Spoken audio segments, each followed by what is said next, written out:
Hey everybody, this is Andrew here with the Tower e-bike repair shop, and today we are going to be going over our very own Tower Beach Bum V2 and some of the maintenance that may pop up further down the line while owning this bike. We are the manufacturers of the Tower Beach Bum V2, so we hear it all with the bike, and these are some of the top services that you're probably going to need further down the line when riding this bike.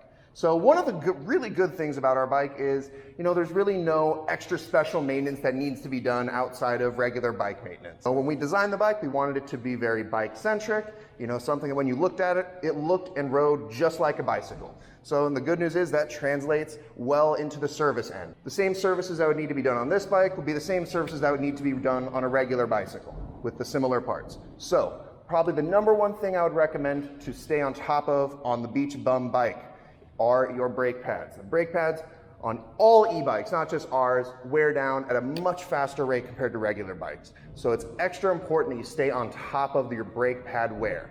Now, how do you check your brake pad wear? We're gonna head down here onto the front of the bike, and if we look down here on the left side of the fork with the caliper, we can see the rotor entering into the caliper.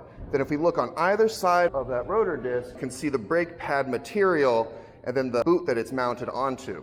So it's important when you first get the bike, check out the brake pads. Get a good feeling for what brand new, fresh brake pads look like. Because then further down the line, when you go to check those brake pads, you can check to see how worn out they are. Now, more than likely, you're gonna end up having to replace the ones in the rear sooner than the front. That is due to the fact that the rear, one, has all of your weight, so it takes a lot more to stop, and two, that is where all of your power and your torque is coming from. So that rear brake is having a little bit more work than the front brake. The other big thing that may come up for you for maintenance are flats. Now, flats are interesting because flats, unfortunately, they're a regular part of riding. They're gonna pop up. There are lots of things you can do to mitigate it, but at the end of the day, a flat is still going to occur. Now, on our Tower Beach Bum, we tried to make it as flat resistant as possible by using these really nice Schwalbe Fat Frank tires, by using nice tubes, putting slime in there, but flats still are going to occur from time to time. Most of the time they're gonna be in the rear. Again, very similar to the brake pads. That is where all of your weight is. It's a lot more weight pushing down, getting in contact with the street, making it more susceptible to punctures. Now, again, this is not necessarily our Tower Beach Bum specifically, but more e-bikes across the e-bike world. They're all heavy, almost all of them with weight centered in the rear with hub-driven motors, and they just tend to pick up flats more. Other big thing that you may need to get done, I always recommend for people, is staying on top of your chain wear. Now this is, again, across all bikes, not just e-bikes. All bikes in general, it's very important to stay on top of your chain wear. What happens is spacing between the links here on the bike will actually gradually grow over time. We call it chain stretch.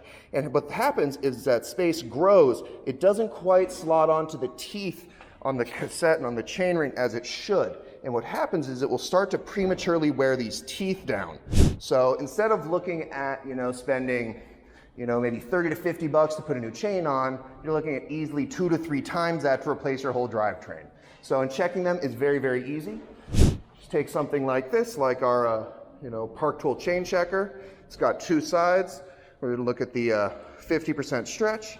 And all you do is you head over here, you just hook it on the chain like that, and then slot it down, and see if it doesn't slot in, so this chain has 0 stretch to it, which makes sense because this is a brand new bicycle.